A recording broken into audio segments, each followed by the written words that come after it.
After our last hearing, President Trump tried to call a witness in our investigation, a witness you have not yet seen in these hearings. That person declined to answer or respond to President Trump's call and instead alerted their lawyer to the call. Their lawyer alerted us, and this committee has supplied that information to the Department of Justice. Let me say one more time, we will take any effort to influence witness testimony very seriously. Thank you, Mr. Chairman. I yield back. That was the vice chair of the January 6th Select Committee directly implicating Donald Trump in witness tampering. She name-dropped him. She said he tried to call one of our witnesses. That is brazen. I mean, for those of you who don't know, that is a crime. But it just goes to show you that Donald Trump, there's nothing that's going to stop him. He doesn't care. He's shameless. He believes he's above the law. And unfortunately, he may be correct about that. We'll see, though. But to call up a witness when they just exposed witness tampering and the implication was that you were associated, it really proves that, despite these reports about Trump potentially fearing prosecution, deep down, I don't think that he believes he's going to be held accountable. And again, I hate to think that he's correct about this, but it's possible. Now, this particular hearing was very interesting, but it really provided us with more context and details about what happened. We learned more about the extremist groups associated with the January 6th insurrection. We heard firsthand accounts about the explosive meeting that took place between Sidney Powell, Mike Flynn, and others within Trump's administration who were trying to talk sense into him. And also, Cassidy Hutchinson's testimony was corroborated by White House counsel to Donald Trump, Pat Cipollone. So there wasn't that much new, but there were some moments that really stood out to me because of how clear they were in proving Trump's criminality. For example, this is the testimony from one of Trump's supporters explaining how he was hanging on to every word that Donald Trump said. Trump said to march to the Capitol. He did. Trump said to leave. He left. Take a look. Earlier today, we showed how Donald Trump's December 19th tweet summoned both extremist groups as well as rank-and-file supporters of President Trump to come to Washington, D.C., average Americans. He told them to, quote, be there, we'll be wild, and they came. We showed how how President Trump repeatedly told them, fight, fight, fight, and they marched to the Capitol. Mr. Ayers, you were in that crowd at the rally and then the crowd that marched to the Capitol. When you arrived on the ellipse that morning, were you planning on going to the Capitol? No, we didn't actually plan to go down there. We went basically to see the Stop the Steal rally, and that was it. So why'd you decide to march to the Capitol? Well, basically, the president, got everybody riled up, told everybody to head on down. So we basically were just following what he said. I believe that included a video telling people to go home. Did you see that, and did that have any effect on what you were doing? Well, when we were there, as soon as that come out, everybody started talking about it, and it seemed like it started to disperse, some of the crowd. Obviously, once we got back to the hotel room, we seen that it was still going on, but it definitely dispersed a lot of the crowd. And did you leave at that point? Yeah, we did. Yeah, we left. So, in other words, that was the key moment when you decided to leave, when President Trump told people to go home. Yeah, we left right when that come out. I mean, that to me is a legal checkmate. That ties Donald Trump directly to the insurrection. What he said, they did. They were taking his tweets and his words as directions. So it's astonishing to me to think that there's not a 100% guarantee that Trump will land in prison after all of this is concluded. But we'll talk a little bit more about that later on. But another video that I wanted to share with you that stood out to me was the testimony of a former Oath Keeper who had a very, very, I think, important warning about democracy in this country. Take a look. I think we've gotten exceedingly lucky that more bloodshed did not happen because the potential has been there from the start. And we got very lucky that the loss of life was And as tragic as it is that we saw on January 6th, the potential was so much more. Again, all we have to look at is the iconic images of that day with the gallows set up for Mike Pence, for the Vice President of the United States. You know, and I do fear for this next election cycle, because who knows what that might bring. If a president that's willing to try to instill and encourage to whip up a civil war amongst his followers using lies and deceit and snake oil, and regardless of the human impact, what else is he going to do if he gets elected again? All bets are off at that point. And that's a scary notion. I have 3 daughters. I have a granddaughter. And I fear for the world that they will inherit if we do not start holding these people to account. Really well said. And to be clear, it's not just Trump getting reelected or another insurrection potentially ending democracy in the United States. It's also now the Supreme Court who poses a direct threat to democracy. If you haven't seen my video about this, look up the case Moore v. Harper. That case alone could single-handedly be the death blow to our democracy. So there is a lot of different threats coming from within to our democracy, and we have to be concerned about this. But one element of protecting democracy is to make sure that people who were overtly trying to overthrow the election, they are prosecuted. And that means Donald Trump, okay? Nobody should be above the law. Now, whether or not he gets prosecuted, I don't know. Again, I referenced how there are articles stating that he is worried about the prospect of prosecution. I just feel like he can't be that worried because he's brazen enough to try to tamper with witnesses, but at the same time, perhaps he believes genuinely that witness tampering is going to help him and not further incriminate him. It's hard to get into the mind of somebody who I think is genuinely unhinged and mentally unstable.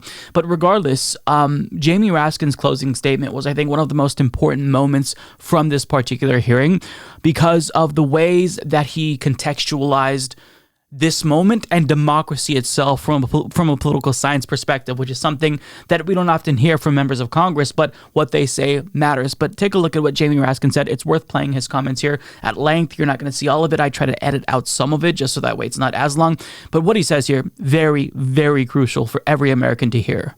When Donald Trump sent out his tweet, he became the first president ever to call for a crowd to descend on the capital city to block the constitutional transfer of power. He set off an explosive chain reaction among his followers, but no one mobilized more quickly than the dangerous extremists that we've looked at today. Seizing upon his invitation to fight, they assembled their followers for an insurrectionary showdown against Congress and the vice president. On January 6th, Trump knew the crowd was angry. He knew the crowd was armed. He sent them to the Capitol anyway. You might imagine that our founders would have been shocked to learn that an American president would one day come to embrace and excuse political violence against our own institutions, or knowingly send an armed mob to attack the Capitol to usurp the will of the people. But you know, Mr. Chairman, the founders were pretty wise about certain things, and at the start of the Republic, they actually warned everyone about Donald Trump. Not by name, of course, but in the course of advising about the certain prospect that ambitious politicians would try to mobilize violent mobs to tear down our own institutions in service of their insatiable ambitions. In the very first Federalist paper, Alexander Hamilton observed that history teaches that opportunistic politicians who desire to rule at all costs will begin first as demagogues, pandering to the angry and malignant passions of the crowd, but then end up as tyrants, trampling the freedoms and the rights of the people. A violent insurrection to overturn an election is not an abstract thing, as we've heard. Hundreds of people were bloodied, injured, and wounded in the process, including more than 150 police officers, some of them sitting in this room today. In his inaugural address, Trump introduced one commanding image: American carnage. Although that turn of phrase explained little about our country before he took office, it turned out to be an excellent prophecy of what his rage would come to visit on our people. Mr. Ayers just described how the trust he placed in President Trump as a camp follower derailed his life and nearly wrecked his reputation and his family. A few weeks ago, we heard Shay Moss and her mother, Ruby Freeman, Speaker Rusty Bowers from Arizona, and Georgia's Secretary of State Brad Raffensperger describe how hate-filled intimidation campaigns by Trump and his followers made them prisoners in their homes and drove their stress and anxiety to soaring new heights when they refused to do Trump's bidding. American carnage, that's Donald Trump's true legacy. His desire to overthrow the people's election and seize the presidency interrupted the counting of electoral college votes for the first time in American history, nearly toppled the constitutional order, and brutalized hundreds and hundreds of people. The Watergate break-in was like a Cub Scout meeting compared to this assault on our people and our institutions. Mr. Chairman, these hearings have been significant for us and for millions of Americans, and our hearing next week will be a profound moment of reckoning for America. But the crucial thing is the next step. What this committee, what all of us will do to fortify our democracy against coups, political violence, and campaigns to steal elections away from the people. Unlike Mr. Ayers and Mr. Van Tatenhove, people who have recovered and evolved from their descent into the hell of fanaticism, Donald Trump has only expanded his big lie to cover January 6th itself. He asserts the insurrection was the real election, and the election was the real insurrection. He says his mob greeted our police officers on January 6th with hugs and kisses. He threatens to take one of America's two major political parties with him down the road to authoritarianism, and it is Abraham Lincoln's party, no less. The political scientists tell us that authoritarian parties have two essential features in common in history and around the world. They do not accept the results of democratic elections when they lose, and they embrace political violence as legitimate. And the problem of incitement to political violence has only grown more serious in the internet age, as we have just heard. But this is not the problem of one party, it is the problem of the whole country now. American democracy, Mr. Chairman, is a precious inheritance, something rare in the history of the world and even on earth today. Constitutional democracy is the silver frame, as Lincoln put it, upon which the golden apple of freedom rests. We need to defend both our democracy and our freedom with everything we have and declare that this American carnage ends here and now. In a world of resurgent authoritarianism and racism and anti-Semitism, let's all hang tough for American democracy. Again, very, very powerful words here, and I'm so glad that people are finally citing political scientists because they've been saying the same thing all along, because it's science. Democracies are fragile. You have to work to protect democracies, and as flawed as our democracy is, as anemic as our democracy is, what's left of it is at risk of dying.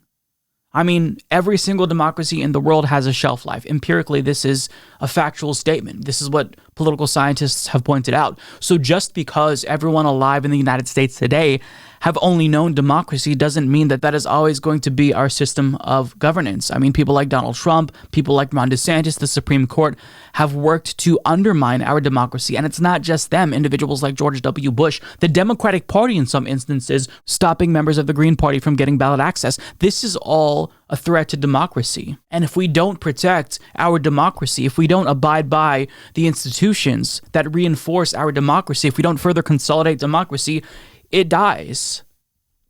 So this is what I think that Jamie Raskin's speech made very clear. Now, he said that, quote, the Watergate break-in was like a Cub Scout meeting compared to this assault on our people and our institutions. And it's funny that he mentioned this because, as I stated in a different video, I'm currently rereading Howard Zinn's The People's History of America, and I just got through the Watergate portion, and as I was reading through the details, it was striking to me how unshocking all of that was. I was reading it and thinking, that's it? They just broke into the DNC and stole files. Sure, that's a crime, but the fact that it was this gigantic scandal in the United States that captivated everyone, that led to his resignation, is shocking to me. You know, coming from the perspective of post-insurrection America in 2022. That scandal pales in comparison to what's happening currently in the United States. I'd say that Watergate is less scandalous than the Supreme Court taking up Moore v. Harper, where they could endorse independent state legislature theory, which ends democracy. Now, another thing that Jamie Raskin pointed out, he says the crucial thing is the next step. What this committee, what all of us will do to fortify our democracy against coups, political violence, and campaigns to steal elections away from the people. That right there is key. So he's stopping short of recommending criminal charges to the DOJ, but what he's saying there is what we have to do is fortify our democracy. And the implication is you hold people accountable for attacking democracy. And they've proved beyond a shadow of a doubt that Trump indeed directly attacked democracy. He tried to stay in power illegally and unconstitutionally. He directed people to storm the Capitol. I mean, if you don't prosecute him after everything that we've seen, to me, it's no question that democracy dies. It's just a matter of when. And I don't think that timeline is far out in the future. I mean, like, really soon, within years. Now, the last thing that Jamie Raskin said, he threatens to take one of America's two major political parties with him down the road to authoritarianism. This is key, because Republicans are in lockstep with Donald Trump, even if privately they don't necessarily agree with everything that he's saying and they know that he's unhinged. Publicly, they've decided to go along with it because they're too afraid to counter what he's saying. Now, in some respects, that's changing, right? But still, if one of two major political parties is becoming explicitly and overtly authoritarian, I mean, both parties have issues with democracy, right? Look at the primaries for Democrats, and you can see that there's a lot of issues there. Look at the way that they reject Green Party ballot access in states where they're in control. There's issues with Democrats too, let's be clear. But the way that Republicans are openly anti-democracy, the way that they fabricate lies about elections, I mean, that doesn't just hurt democracy. It poses a grave threat to democracy. It could end democracy, literally. So all of this is, I think, really important. Again, today's hearing, not necessarily as explosive as former hearings, but it just solidifies what we know. And what we know is, as I've stated before, Trump has to be in prison. If this doesn't end with him in prison, then there's no hope. It's just a matter of time before another demagogue comes along and actually is successful at stealing democracy in the United States. And sure, Trump poses a risk himself to democracy if he's allowed to seek a second term. But it's not just Donald Trump. Let's be real. Ron DeSantis, other authoritarians who are rising up, fascists, are now posing a major threat to democracy because they feel emboldened after Donald Trump was able to stage an insurrection and he still hasn't seen a day of jail time. So if you want to actually fortify democracy, as Jamie Raskin put it, Trump's got to land in prison. Mike is a total shitlib. Once he started shilling for the DNC, I stopped watching. So I definitely won't be hitting the subscribe button or turning on notifications by clicking the bell. No way. It's very sad, I know.